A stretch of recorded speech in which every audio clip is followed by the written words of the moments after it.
చనిపోయిన 24 గంటల తర్వాత ఆత్మ ఇంటికి ఎందుకొస్తుందో మీకు తెలుసా? గరుడ పురాణంలో ఇలా రాసి ఉంది.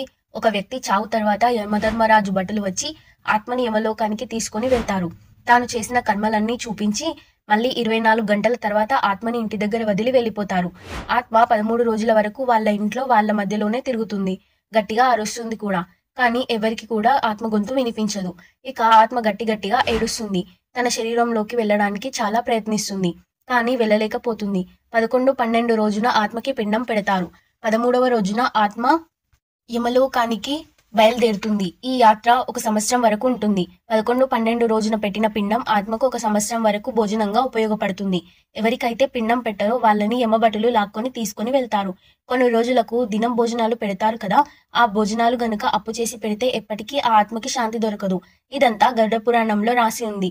వీడియో నచ్చితే లైక్ చేసి సబ్స్క్రైబ్ చేయండి. అలాగే ఓం నమః శివాయ